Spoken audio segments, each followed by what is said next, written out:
Welcome to Young Enterprise, Business Begins, where young people transform ideas into real-world businesses.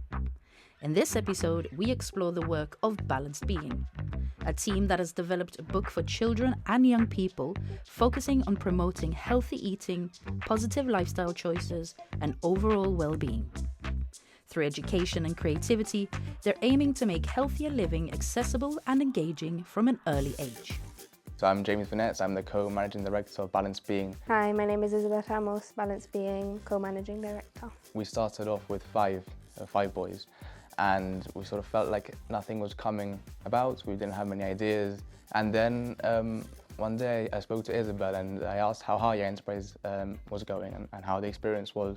And she also had the same issue in terms of it wasn't really going anywhere yet and we hadn't really got that spark. So since we had some mutual friends between the groups, we decided to sort of merge, and we ended up with a group of 11. We were both struggling with similar things, like a lack of motivation, and it seemed like the ideas weren't really going anywhere, so it was a bit difficult at the start. And I think some people in my group were very much ready to drop out. They didn't really enjoy the experience as much, and then we came together, and I think it was really great for all of us involved because we were able to gain a lot of motivation. And I think that because we were quite different people, we maybe hadn't spoken to each other that much, so we all had different skills and different ideas. So I think it was great to be able to bring these all together, and it was also really enjoyable because we got to form friendships with different people that we probably wouldn't have spoken to as much otherwise. It brought two groups together, which I think was quite special because we were just an only girl group and an only boy group, and bringing those two together allowed for, it was difficult at times because it was two friend groups and there were clashes, of course, but there were so many new ideas and it was really fun. I think it was a great thing that we did. So we wanted to do something to benefit children in our community, and we decided to focus on healthy lifestyles, and we separated this into 3 separate areas, which were movement, healthy eating and screen time, because we thought that these issues were really important in Gibraltar but also all over the world. We had a meeting with the Director of Public Health in Gibraltar, Helen Carter, and she spoke a lot about how relevant these issues were and how important it was to tackle them, and we thought that it would be really a great idea to be able to tackle these at a young age. So hopefully we could be able to instill positive habits in children and allow them to grow up with these habits. We decided on a book because we thought it would be quite an easy way to interact with children, and we had lots of different activities incorporated in the book to hopefully allow these children to grasp onto our ideas and take on these messages. When we had the group beforehand, we were also thinking about a book. We were leaning towards sort of Gibraltar-based things, but then when we merged, they had the original idea of this sort of healthy eating, healthy lifestyle, a book, and then we discussed it and we did a few tweaks so we can both agree on it, and then we just went from there. I think probably everyone struggles a bit with healthy eating. It's something that we don't really want to do, and exercising as well. And definitely screen time is a big issue now, especially when we're in such a digital age and children are getting iPads and things like that a lot earlier. And we saw that this has got a negative impact on children's brains and on their lives. So we just wanted to spread the message of balanced living. It didn't mean like eradicating screen time, it just meant using it in moderation. And we also wanted to make healthy eating and movement a lot more fun for children, because sometimes it can seem like a bit of a bore, and we wanted to make it something that they could enjoy. My name is Carlos Carmona. I'm the marketing director of Balanced Being, and we've just come from a session of our Monday meetings here. All right, so we've been talking about the book, how it's going to be set up, where we're going to sell the book, the finance of it, as in how many books we're going to sell, where we're going to sell them. We normally take votes. Everybody can express themselves freely here. No one's going to judge them by any means. And yeah, we come to a democratic decision about everybody voting and deciding on what we should do. We sort of tried our best to play on people's strengths. I think myself and Isabel quite good at leadership, so we took the managing roles. And then we have other members who were really good at math. They took the finance roles. Some people who did art GCSE, they took the sort of artistic creative roles. There's some environmental roles that were taken by people who had more focus in that. So it was quite sort of tailored to people's best attributes and skills, which I think was also great because we had such a wide variety of different skills, and we could play to them. When you have someone who's passionate about these things, then obviously they're going to be more enjoyable, and they're going to be more motivated to sort of work it out and keep on pushing for the competition. I think that the art was definitely a major part of our book because it's something that people see first and they are attracted to the colours and everything like that. Luckily we had two artists in our group, Ariane and Adam, who are really good at drawing, and they were really keen to get involved in the creative aspect of the book. We met with Nicole Buckley, who's the CEO of Possibilities, and she spoke to us a bit about how to make the book appealing for all children, and it was great to see how she gave us some ideas about using different colours, different animations in the book to make sure that children would be drawn to it. And I have younger cousins, so I think it was also good to get their opinions, and we went into schools as well to ask them sort of what they'd like to see from our book and get their opinion so that we'd be able to make it as accessible as possible for all children. There's a word search in the book, there are different colouring and activities and different things like that at the back of the book to make sure that children are interacting rather than just reading the book. And there are also different activities, like when you go shopping, try and spot these different vegetables to make it more of a fun activity, again, not like a chore. And it's also something that brings families together because they're able to take part in these activities with their children. So I think that was definitely one of our main aims, to make the book interactive and enjoyable. We want to best mark our book by putting us on all our social media. That's the first thing. We also want to go to schools. We want to promote the book in these places so that more children and more people know about us. We've decided to print 200 books. It's been a collective decision. We were obviously debating if we were going to be printing 100 or 200, but I think with the rising demand of this book, we've decided to take on the initiative of print 200 books and sell them in the following 5 weeks. I think the creation of the book itself was definitely quite difficult. We had two artists in our group who made all the mock-ups and drew all the characters, and then two people who wrote the actual story.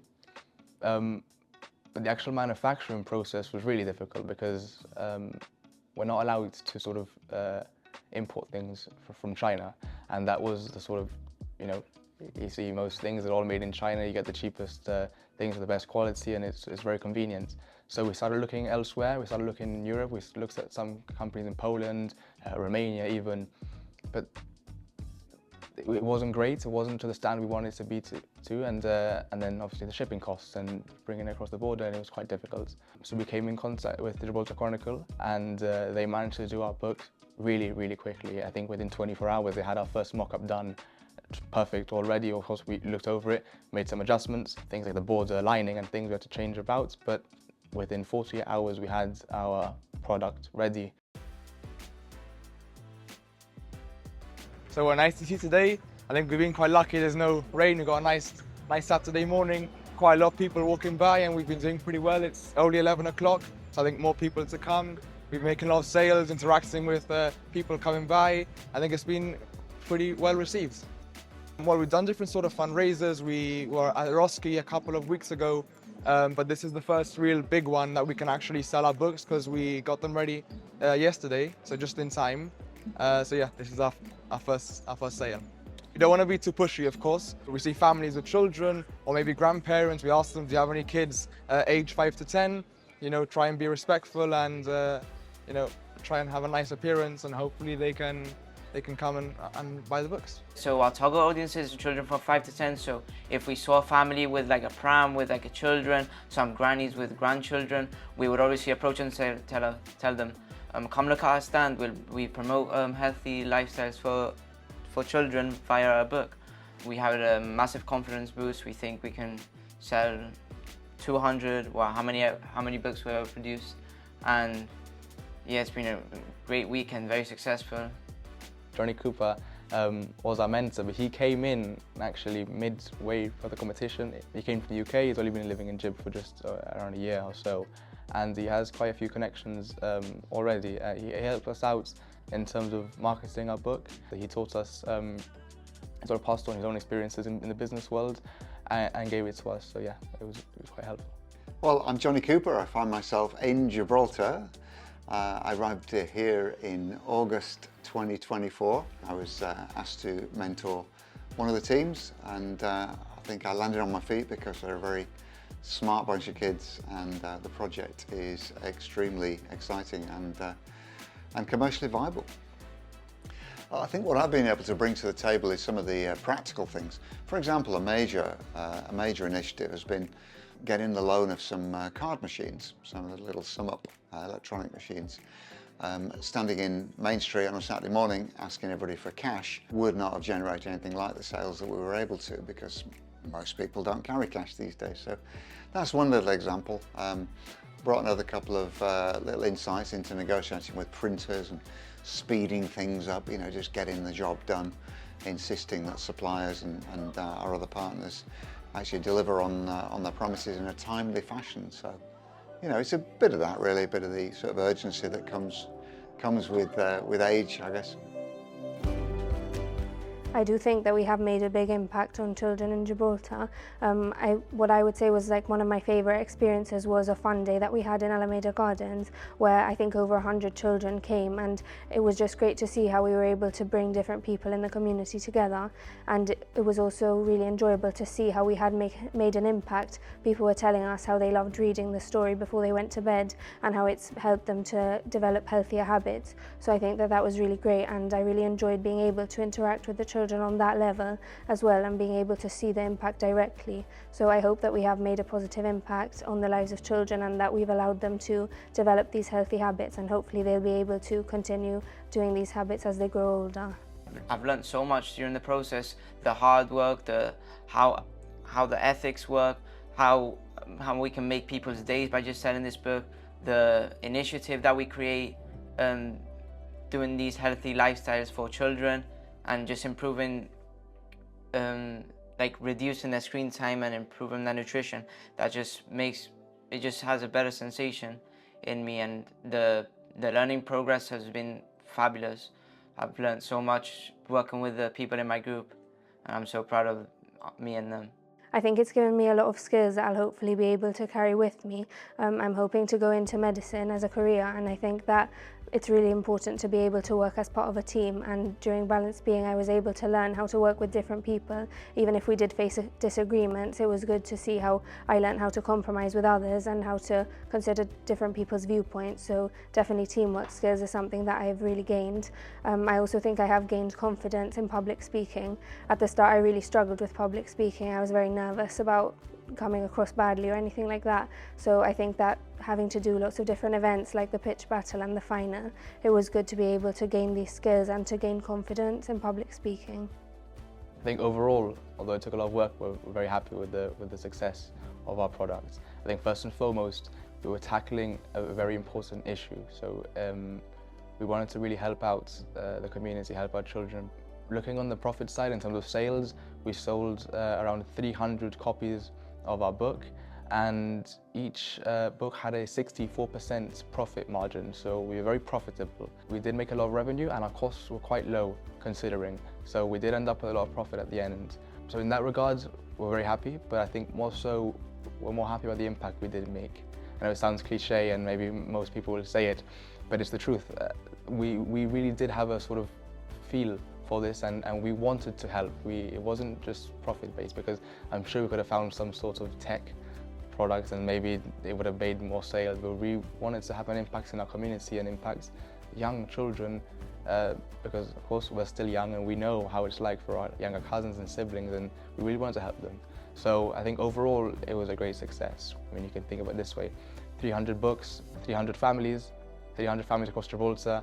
Gibraltar has quite a small population, so a big percentage of the population had our books in their homes, from something that's come from a bunch of Year 12 students who had no idea what they were getting into at the start of the competition, who had limited time, limited resources, limited experience in the field, and that we were able to sort of make such a big impact in our community. I think that's just it's a really special thing, and I'm very grateful for it.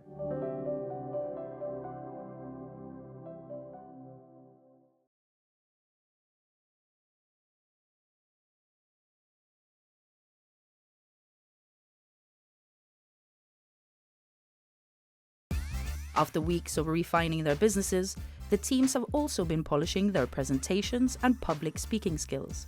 Organised by Startup Grind, the pitch battle brings young enterprise teams together in a professional setting to showcase their businesses. Today is about sharing ideas and turning ambition into opportunity. Each team presents their product, their idea, and their vision to a panel of investors and judges, just as real startups do every day. It's an opportunity to explain what they've built, demonstrate its potential, and gain valuable feedback from people working at the heart of the startup community. So we're here at the Sunborn Hotel. We're here on the invitation of Denise Matthews from Startup Grind. She's organized a pitch battle competition for the young enterprise student teams.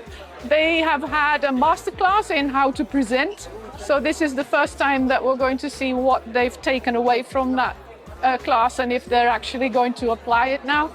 They are presenting to a team of judges. The brief was to either really hype up their product and sales, or to see if they could get investors on board. So let's see how they do. I'm really excited about this. So I launched Startup Grind Gibraltar 8 years ago. We're part of a franchise that exists in 600 cities globally, and there is a Silicon Valley HQ where they have a global conference every year. And we've been running this chapter since 2017. And for me, aligning with other organizations that foster entrepreneurship in Gibraltar, especially with young people, was a no-brainer. So obviously I reached out to Young Enterprise, and we've been collaborating throughout the 8 years. So today we are hosting a pitch battle with a panel of 5 high-level industry professionals as judges, where we have a Dragon's Den style format. They will pitch 5 minutes, ask questions, and then we get to choose some winners. We are Collectivy. We're making Gibraltar's culture, history, and iconic figures collectible, one card at a time. So, who is this for? Everyone! Our sensory fidget blanket is divided into 6 different patches, all based on Gibraltar's famous monuments. We did this to help trigger past memories for dementia patients, as it can help them call back to their time in Gibraltar, not only for them, but also younger individuals to help them educate about our culture. A few days ago, I was talking to one of my friends and he told me about this website called UCG. These 4 good-looking lads, they made this. We made it for young enterprises or something like that. It's super useful. It gives you so much information on loads of different units. Check it out. It's super good.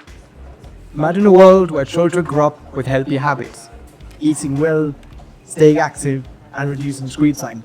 This was our vision, but how do we take this idea, this dream, and make it into a reality? How do we create something engaging, practical, and profitable? So pitching is something that the teams will have to do. If they ever end up in a real business, they will have to pitch to investors, to advertisers, to sponsors. So it's very important that they know what they're pitching for, what the audience is, what they're trying to achieve from the pitch. So in this case, they are hoping to win the prize. So when you think about pitching, you have to think about pitching to an investor, not to a judge, obviously.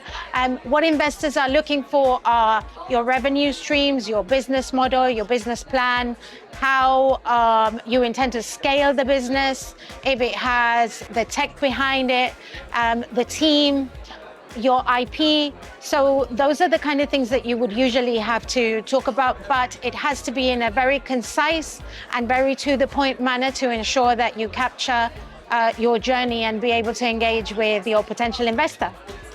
Hi, my name is Anna Louise Lavers. I'm currently working at Gib Telecom as account manager for the small enterprise businesses and medium enterprise businesses.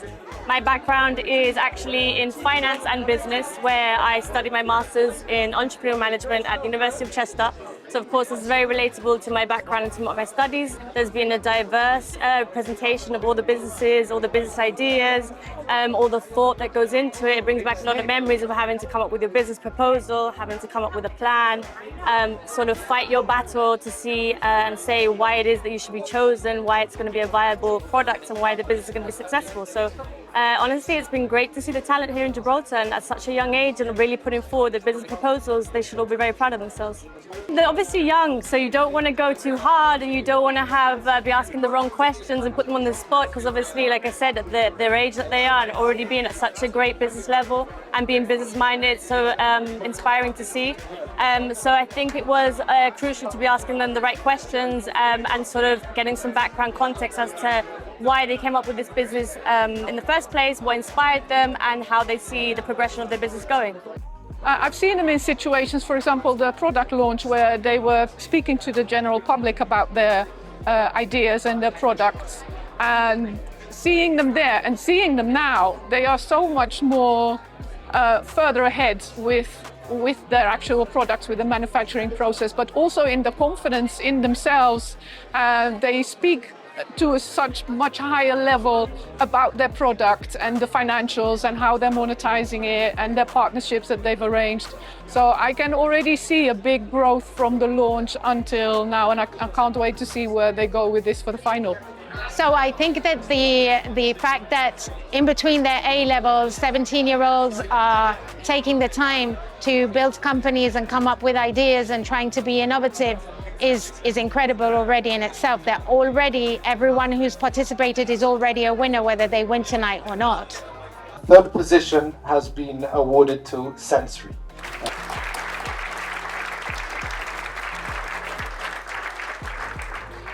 That was perhaps one of the best presentations of them all. So the delivery and execution was great. The team dynamic was very, very good between all three. So we really enjoyed that. Great product. And we do think it has quite a lot of mileage for scalability. So you can grow the product. It can be relevant in other markets, not just Gibraltar. So well done. Congratulations to Sensory Snuggle team. In second place, we have UCG. Congratulations to UCG. We found it particularly unique, but also very relatable to a lot of students out there who don't necessarily know what they're getting into. We thought that this could sort of have infinite scalability. If you do this right, you could pretty much go for every country, every university out there. And the first prize goes to Balanced Being. Great customer insights. Well done for looking at your market really well and understanding who you're pitching to. Very good progress to date. I mean, it's truly amazing that you've managed to secure your first 100 books paid for. I mean, it's very, very good on that side. Congratulations to the winners. Well done. So really good, really good. Yeah, we're feeling great. I was really excited when we heard that we won, because I was standing at the back there, I was like shivering, I didn't know what to think. I was like, are we first? Did we not come first? It was a great experience. So yeah, we've obviously put a lot of work. I think you can see in the presentation, especially the way we expressed ourselves and the diagrams, the graphs. So we did put a lot of effort into this, and our stall there at the front. So I think, yeah, it's a good feeling that it's finally paid off, and just extra motivation for the final, really. So yeah.